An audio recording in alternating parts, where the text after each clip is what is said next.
احزاب عربی میں حزب کی جمع ہے، جس کے معنی گروہ کے ہیں، یعنی اس موقع پر سارے اسلام دشمن گروہ اور قبیلے جمع ہو گئے تھے۔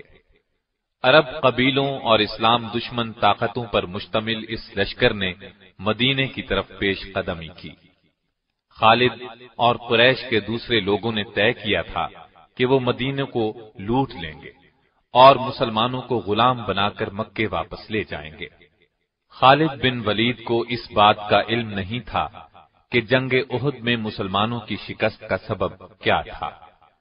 50 سواروں میں سے بعض نے رسول اللہ صلی اللہ علیہ وسلم کی ہدایت پر عمل نہیں کیا تھا، اسی کا نتیجہ شکست کی صورت میں نکلا تھا۔ یہ لشکر مدینے کے مضافات میں پہنچا تو خالد بن ولید اور ان کے ساتھی یہ دیکھ کر حیرت زدہ رہ گئے کہ مسلمانوں نے شہر کو بچانے کے لیے اس کے ارد گرد ایک چوڑی خندق کھود لی ہے۔ خالد ایک تجربہ کار جنگجو ضرور تھے، لیکن یہ عسکری تدبیر ان کے لیے بالکل نئی چیز تھی۔ ان لوگوں نے بار بار خندق پار کرنے کی کوشش کی، لیکن ہر بار ناکام ہوئے۔ مسلمان پوری طرح چوکس تھے۔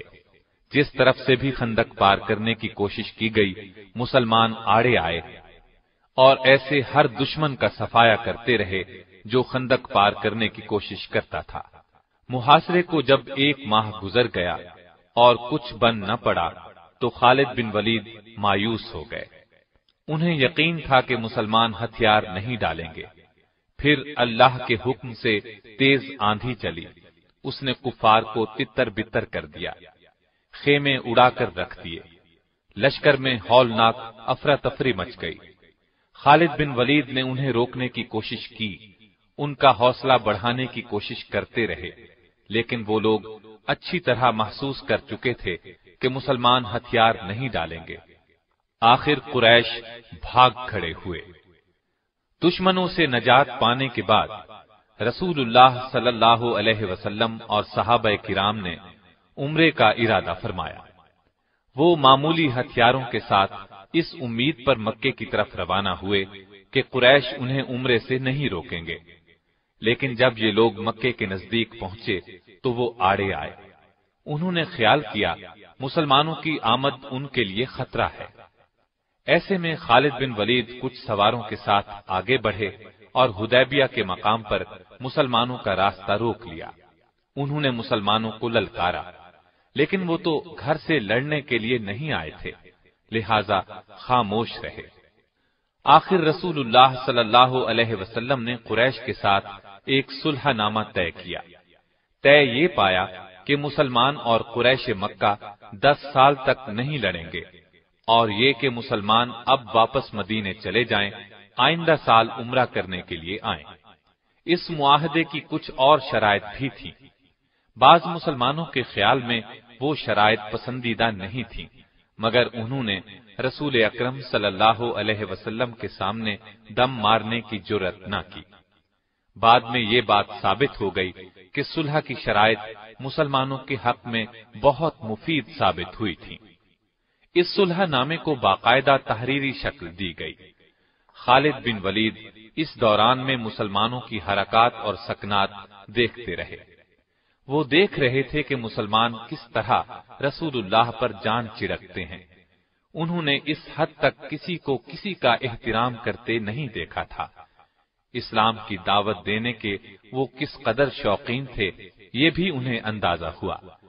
اس روز کے بعد سے ان پر ایک مایوسی کی حالت طاری ہو گئی۔ حقیقت یہ تھی کہ وہ اسلام کی سچائی کو پوری طرح محسوس کرنے لگے تھے، لیکن اعلانیہ یہ بات کہنے کا حوصلہ ابھی ان میں پیدا نہیں ہوا تھا۔ آخر کار انہوں نے محسوس کر لیا کہ اب تک وہ جس راستے پر چلتے رہے ہیں اس میں سوائے تاریکی کے اور کچھ نہیں ہے۔ اسلام کی روشنی انہیں اپنے اندر جذب ہوتی محسوس ہوئی۔ اس طرح انہوں نے اسلام قبول کرنے کا فیصلہ کر لیا۔ ان کے اسلام لانے کی تفصیل ہم آپ کو سنا ہی چکے ہیں۔ اسلام لانے کے بعد خالد بن ولید اسلام کے سچے سپاہی بن گئے اور اسلام پر سختی سے کاربند ہو گئے۔ اسلام کے دفاع کے لیے ہر دم تیار رہتے تھے۔ نبی کریم صلی اللہ علیہ وسلم انہیں جہاں جانے کے لیے کہتے وہ فوراً حکم بجا لاتے، ایک لمحے کی بھی تاخیر نہ کرتے۔ اب اسلام تیزی سے پھیلنے لگا تھا۔ اس زمانے میں سیدنا خالد بن ولید رضی اللہ عنہ نے سب سے پہلی نمایاں کامیابی جنگ موتا میں حاصل کی۔ اس کا ذکر آپ سن چکے ہیں۔ اس واقعے کے بعد ان کی اصل مجاہدانہ زندگی کی ابتدا ہوئی۔ نبی کریم صلی اللہ علیہ وسلم نے قریش مکہ سے حدیبیہ کا معاہدہ کیا تھا۔ اس کی ایک شق یہ تھی کہ 10 سال تک دونوں فریق جنگ نہیں کریں گے، اور جو فریق معاہدے کی خلاف ورزی کرے گا اس کے خلاف جوابی کارروائی کی جائے گی۔ چنانچہ قریش نے معاہدے کی خلاف ورزی کی، مسلمانوں کے حلیف بنو خزاعہ پر حملہ کر دیا۔ اس کے بعد انہیں احساس ہوا کہ ان سے بڑی غلطی ہوئی، اس غلطی کے نتائج ان کے لیے تباہ کن ہوں گے، اس لیے انہوں نے مسلمانوں سے نئی شرائط طے کرنے کی کوشش کی، لیکن رسول کریم صلی اللہ علیہ وسلم نے ان کا عذر تسلیم نہ کیا اور ان کے مظالم کا خاتمہ کرنے کا عزم کر لیا۔ نبی کریم صلی اللہ علیہ وسلم 10,000 کے لشکر کے ساتھ مکے کی طرف روانہ ہوئے۔ سیدنا خالد بن ولید بھی اسلامی لشکر کے ایک حصے کے سالار تھے۔ نبی کریم صلی اللہ علیہ وسلم نے انہیں ہدایت کی کہ وہ معافی اور نرمی کا سلوک کریں، اس وقت تک خود حملہ نہ کریں جب تک ان پر حملہ نہ کیا جائے۔ خالد بن ولید اپنے دستے کے ساتھ مکے میں داخل ہوئے۔ وہ فوراً کعبے کی طرف بڑھے۔ کعبے میں مشرکین نے عبادت کے لیے ہر قسم کے بت رکھے ہوئے تھے۔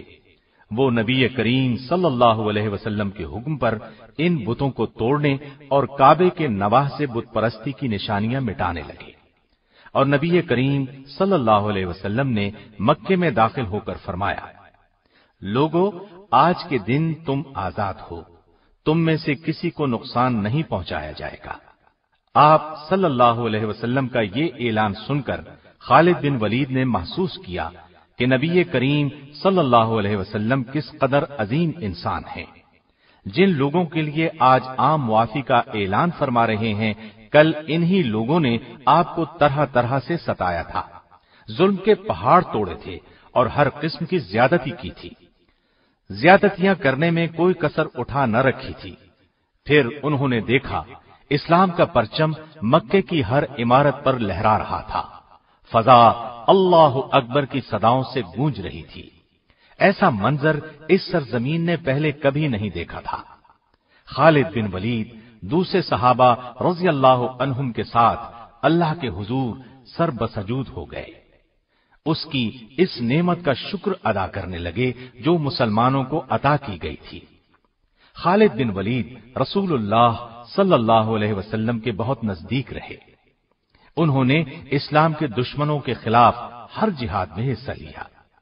نبی کریم صلی اللہ علیہ وسلم نے فتح مکہ کے بعد محسوس کیا کہ قبیلہ حوازن اسلام کے راستے میں رکاوٹ بن رہا ہے۔ آپ نے 12,000 مجاہدین کے ساتھ ان لوگوں پر چڑھائی کی اور انہیں سبق سکھایا۔ خالد بن ولید اس غزوے میں بھی شریک رہے۔ وہ عرب قبائل کو اسلام کے دائرے میں لانے کی تگ و دو کرتے رہے۔ مکے کے ارد گرد کے قبائل پر غلبہ پانے کے بعد مدینہ واپس تشریف لائے اور حج کی تیاری شروع کر دی۔ پھر نبی کریم صلی اللہ علیہ وسلم کی قیادت میں 1,00,000 سے زائد مسلمان حج ادا کرنے کے لیے مکے کی طرف روانہ ہوئے۔ سیدنا خالد بن ولید بھی آپ کے ساتھ تھے۔ انہوں نے میدان عرفات میں نبی کریم صلی اللہ علیہ وسلم کا خطبہ بہت غور سے سنا اور سمجھ گئے کہ آپ کی رحلت کا وقت قریب آ پہنچا ہے۔ حج کے سفر سے واپسی پر نبی کریم صلی اللہ علیہ وسلم علیل ہو گئے۔ تمام صحابہ رضی اللہ عنہم بہت اداس تھے۔ انہیں اس بات کی گھبراہٹ تھی کہ کہیں رسول اکرم صلی اللہ علیہ وسلم رحلت نہ فرما جائیں، جبکہ نبی کریم صلی اللہ علیہ وسلم کی رہنمائی اور قیادت کی ابھی بہت ضرورت تھی۔ آخر کئی روز کی علالت کے بعد نبی کریم صلی اللہ علیہ وسلم دنیا سے رخصت ہو گئے۔